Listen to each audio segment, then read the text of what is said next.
En este espacio hablaremos de nuestros pensamientos, emociones y conductas. Somos un grupo de psicólogas, Betty, Yada, Joja, y queremos junto a ti adquirir herramientas para nuestra salud emocional. y estas son nuestras ideas al aire. La personalidad de cada uno de nosotros es una combinación de genes y experiencias aprendidas. Y la infancia es justamente la etapa vital en la que más aprendemos y en la que más importancia tiene cada uno de estos aprendizajes. Lo que experimentamos durante los primeros años deja una huella en nosotros, una huella que no necesariamente permanecerá siempre con la misma forma, pero que tendrá una importancia determinante en el desarrollo de nuestra manera de ser y de relacionar. Nuestro tema de hoy: ¿cómo mi infancia influye en mi presente?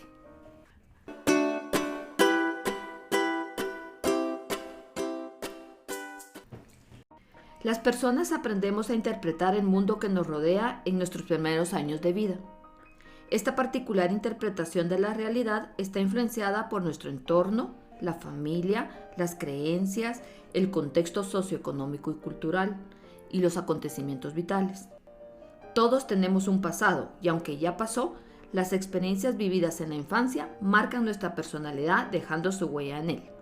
Podríamos decir que quienes han experimentado sentirse abandonados en su infancia, ¿la soledad es su mayor enemigo? ¿Esa falta de afecto, compañía, protección y cuidado les marcó tanto que se encuentran en constante vigilancia para no ser abandonados? ¿Qué piensan ustedes? ¿La persona siente un temor extremo a quedarse sola? sí sienten un temor a quedarse solos, porque la herida del abandono, la soledad es su principal enemigo, como usted bien dijo, y muestran carencia afectiva en sus relaciones personales y afectivas. En muchas ocasiones sufrirán dependencia emocional e incluso tolerarán lo intolerable con tal de no quedarse solos. O sea que, aunque no estén contentos con lo que tengan en este momento o con la persona con la que están, se quedan porque prefieren estar en esa relación a quedarse solos. En otros casos, dependiendo de su personalidad, tomarán ellos la iniciativa de abandonar a los demás como un mecanismo de defensa. O sea que muchas veces no quieren relacionarse para no tener que ser abandonados. No sentir como esa sensación tan fea que tuvieron en su infancia. Esa es una. Y la otra, que aguantan lo que sea y la relación, aunque sea inestable, aunque sea insoportable o tóxica, se quedan porque es una como dependencia emocional que crea el abandono cuando lo tuvieron en la infancia. Estaba ahorita recordando algunas situaciones que he tenido oportunidad de compartir con algunas personas, y muchas veces esta sensación de abandono también está relacionada en cómo perciben la situación, porque muchas veces no han sido abandonados, sino que ellos miran que tal vez papá o mamá tuvieron que irse a trabajar por X circunstancia, pero ellos lo interpretan, ¿verdad? O le dan el significado de me abandonaron. Y este pensamiento les da a ellos la sensación de abandono, ¿verdad? Entonces creo que sí es importante tener primero cuidado, ¿verdad? En que si realmente fui abandonado. ¿Por qué? Porque si no, sí pasa lo que Betty decía. Como me he sentido abandonado, me vuelvo dependiente, porque no quieren que los vuelvan a dejar solos.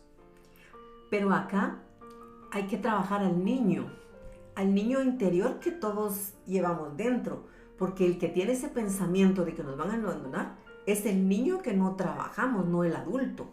Lo que pasa es que se representa ya en nuestra vida adulta. Por eso mismo es que nosotros debemos de conocer cómo nosotros hemos sido creados para comprender mi actuar presente, y eso nos va a ayudar a nosotros a mejorar nuestras relaciones interpersonales. Saben que eso me trae mucho cuando uno está ahí en clínica, cuando realmente uno dice, realmente fuiste abandonado, o sea, empezamos como interiorizar y se dan cuenta que no fueron abandonados, sino que realmente papá y mamá tuvieron que ir a trabajar. Y hay otras situaciones en que sí son abandonados, pero cambian su percepción. Entonces ya empezamos a trabajar esa dependencia, ¿verdad? Pero es más fácil, a lo que usted se refiere, es más fácil trabajar o uno en la vida adulta, ver que los papás en cierto modo se sacrificaron a que realmente a uno lo abandonó el papá y nunca volvió a aparecer. O la mamá lo fue a dejar a uno a otro lugar. Entonces, esos niños que realmente fueron abandonados en su totalidad son los que en su vida adulta tienen muchas dificultades para poder estar en una relación. En cambio, en los niños que los papás los dejaron con alguien, al cuidado de alguien porque se fueron a trabajar, van comprendiendo más esta situación y la van aceptando y van valorando lo que los papás hicieron por ellos, porque no fue que los abandonaran, pero uno de niño lo percibe así. Exacto. Ahora les comento, cuando una persona de niño percibe ser rechazado por las personas significativas de su vida, padres, abuelos, hermanos, incluso con sus amigos, crece en su interior la semilla de que no es digno de amar ni ser amado. En cualquier momento, la más mínima crítica le origina sufrimiento. ¿Cómo creen ustedes que afecta esto en la persona? El miedo al rechazo es una de las heridas más profundas de la infancia, porque se dan cuenta que es el rechazo de parte de todas las figuras que usted mencionó, donde han quedado en un segundo término nuestros pensamientos, sentimientos y vivencias. O sea, el rechazo a nuestro amor e incluso a nuestra propia persona. Y esto definitivamente tiene su origen en las experiencias de no aceptación que tuvimos durante nuestra niñez. Sí, considero que es importante que nosotros reflexionemos acerca de lo que nosotros hemos vivido. ¿Por qué?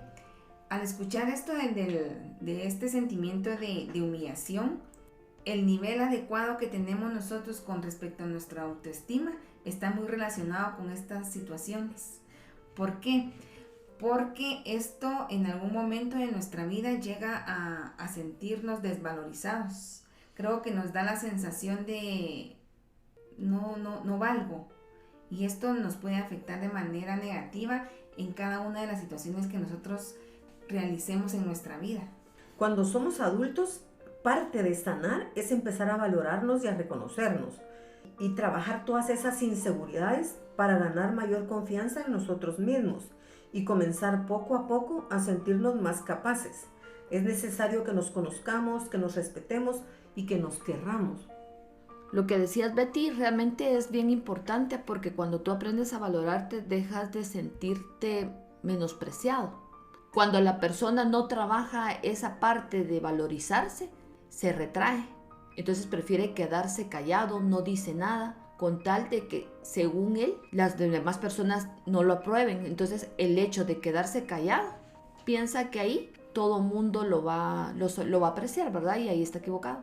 Porque al no valorarse, le crea un sentimiento de sufrimiento. Ajá. Y de que no vale realmente. Exacto. Entonces eso hace que no tenga contacto con las demás personas para que no sea rechazado. O sea, pasa como un filtro y prefiere quedarse solo. Ahorita que yo las escuchaba, también lo relaciono como cuando las personas no se sienten parte de un grupo. ¿Por qué? Porque les cuesta como hacer ese vínculo, porque yo no me siento identificado. ¿Por qué? Porque este mismo miedo a ser rechazado me permite vincularme de manera efectiva en las relaciones, y eso hace que me sienta fuera de. Otra cosa es cuando los padres desaprueban y critican constantemente a su hijo. ¿Podría influir directamente esto en la autoestima? Sí, influye, porque quien de pequeño ha sufrido la humillación tiene dificultades para poder expresarse como adulto. Y además se ridiculiza a él mismo. Se considera mucho más pequeño, menos importante y menos digno, valioso o capaz de lo que en realidad es. Son personas que tienden a olvidarse de sus propias necesidades para complacer a los demás y ganarse su cariño y aprobación. Ahorita estaba recordando un caso que tuve la oportunidad de compartir hace varios tiempo, en donde me decía esta persona que desde pequeño él se ha sentido humillado. Recuerda que en varias ocasiones sus familiares lo hacían sentir de menos. También me contaba él de que la mamá le había pegado delante de sus amigos, y esa situación le marcó bastante la vida. Esto se da como de manera inconsciente, Y él, conforme fuimos trabajando, pudo descubrir que esta situación le había hecho a él ser como muy fuerte y a veces como muy abusivo. ¿Por qué? Porque él lo que pretendía era que jamás nadie lo volviera a humillar, porque para él ese momento fue la mayor humillación que le pudieron haber hecho delante de otras personas. Se sintió ridiculizado. Él sintió que su mamá no tomó nunca en cuenta lo que él podía sentir en esta acción que realizó, y le fue creando muchos sentimientos negativos. Esto también pasa con lo que es el bullying, que hay amigos que ridiculizan al niño que es bulleado, y esto lo marca para toda la vida, y podemos ver que estos niños ya crecen con ese sentimiento de humillación, de rechazo, de todos esos sentimientos. En lugar de perdonar a la persona que lo bulleó, ellos siguen siendo como víctimas el resto de su vida. Lo que pasa es que dependen de la imagen que los demás tienen de él, Ajá. ¿verdad? Porque esa crítica o esa humillación que recibieron de pequeños les marca. Y entonces cuando van a actuar, actúan, pero siempre muy conscientes de hacerlo bien para no repetir ese patrón de crítica que tuvieron en su niñez. Entonces es como un doble esfuerzo el que realizan, porque no es como que lo haga un niño que tuvo una infancia normal y que actúa consciente o inconsciente, lo hace. En cambio, estas personas lo hacen con una conciencia plena para no fallar, para que no piensen mal de ellos. Sí, creo que esto va generando en cada persona muchos sentimientos de inseguridades, y eso hace que la persona se limite en muchas ocasiones a realizar lo que realmente quisiera hacer. ¿Por qué? Porque tengo miedo a que si no me sale bien, se van a reír de mí. O tienden a complacer mucho a los demás sin que ellos estén contentos con lo que están haciendo, ¿verdad? Otra situación es cuando el niño se ha sentido traicionado por alguno o ambos padres, que no cumplen una promesa, y sobre todo esta situación se vuelve muy repetitiva, al que les dicen que les van a dar un premio o va a haber algo si ellos hacen algo bien y no lo cumplen. ¿Cómo podría generar sentimientos de aislamiento y desconfianza en el niño o en la persona ahorita? Cuando en la niñez esta situación es repetitiva, genera sentimientos de aislamiento y desconfianza. Y en ocasiones dichas emociones pueden transformarse en rencor, cuando se sienten engañados por no haber recibido lo prometido, como usted dijo, o en envidia, cuando el niño no se siente merecedor de lo prometido y otras personas sí lo tienen. Esta herida emocional constituye una personalidad fuerte, posesiva, desconfiada y controladora. Predomina en la personalidad la necesidad de control para no sentirse estafado. O sea, quiere tener el control para no ser débil. Creo que en nuestra adultez sí nos viene a afectar bastante esto, ¿verdad? Porque en el momento en que alguien no pueda cumplir algo ofrecido, nos da mucha molestia, pero a veces no sabemos por qué, pero posiblemente es porque sentimos, me está volviendo a suceder. Sí, o sea que como padres tenemos que evitar de dar promesas que sabemos que no podemos cumplir, mejor tratar de darles, prometer cosas que sí están en nuestras manos. Que son una realidad. Exacto, porque si no también el niño deja de creer, y entonces ya el adulto ante cualquier situación nunca va a creer que va a tener algo satisfactorio en su vida, ¿no? Sí, estoy de acuerdo con ustedes, pero cuando uno es padre no vislumbra todo eso. O sea, uno actúa de forma normal, porque como hemos dicho, no hay un manual para ser padres. Entonces uno actúa y hace cosas que no cree que tengan tanta importancia en el futuro de los hijos, ¿verdad? Ya cuando los hijos son adultos y uno ya es una persona madura o grande, se da cuenta de los errores que cometió, pero en el momento uno hace lo que puede con lo que tiene en ese momento, ¿verdad? Sí, porque yo no sé si les ha pasado, pero a veces cuando uno no ha podido realizar algo y le dice a uno a la pareja, ay, mira, es que la nena o el nene, ay, no, hombre, ya se le va a pasar, dice se le va a olvidar, ¿verdad? Se le va a olvidar, pero no, realmente es como tomar conciencia de que todas estas situaciones sí van repercutiendo en nuestra personalidad. Otra situación es cuando los padres son fríos y rígidos, imponiendo una educación autoritaria y no respetuosa hacia su hijo. ¿Cómo creen ustedes que influye este tipo de educación en la persona?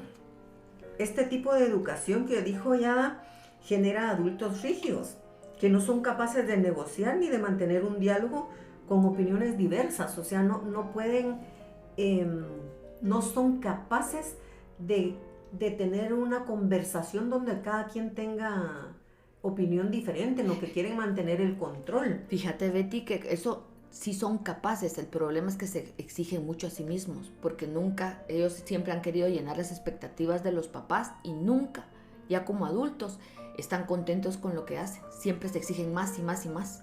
Les cuesta, lo que pasa es que les cuesta aceptar otros puntos de vista y formas de ser diferentes a las suyas. Ajá, es lo que exacto. usted dice. Ajá. No cabe en ellos otra opinión. Ellos quieren como controlar, pero es por la misma forma de rigidez que tuvieron en su niñez, ¿verdad?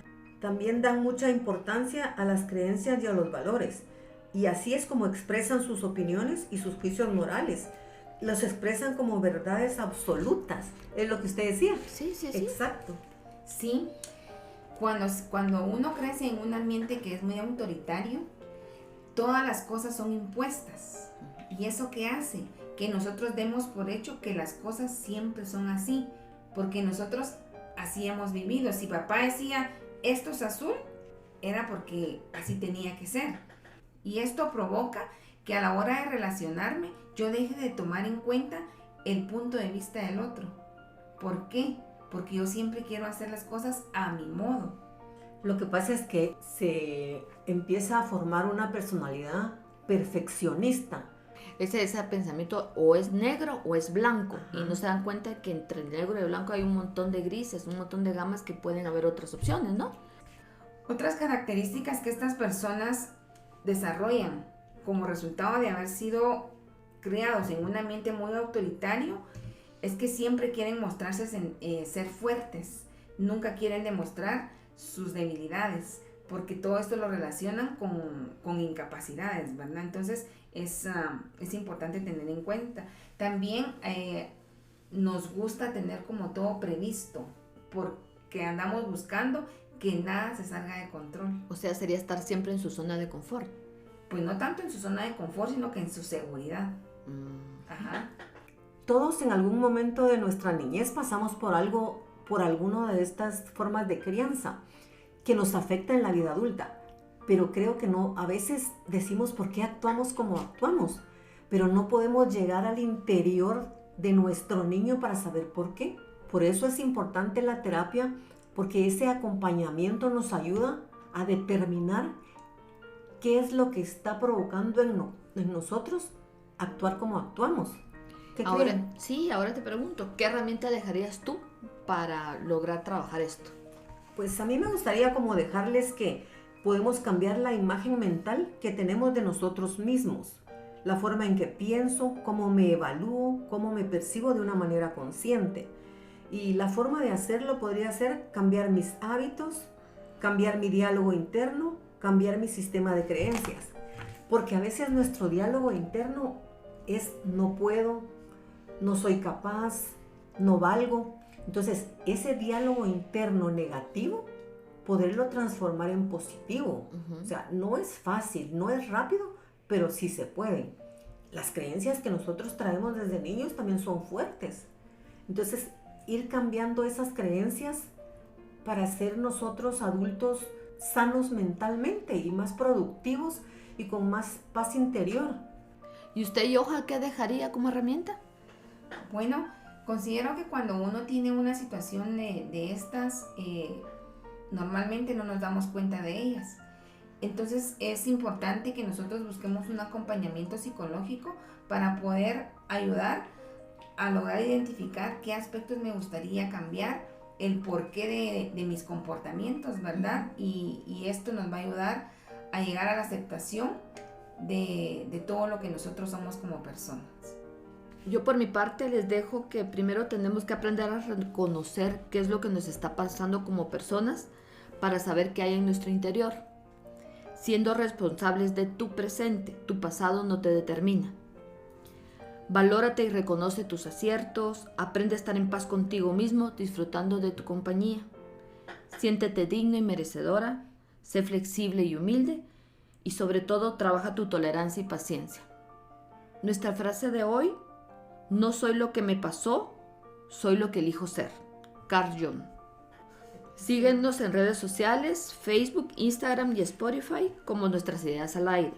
Suscríbete en nuestro canal de YouTube para ser los primeros en escuchar los episodios nuevos y comparte con otras personas. Hasta la próxima.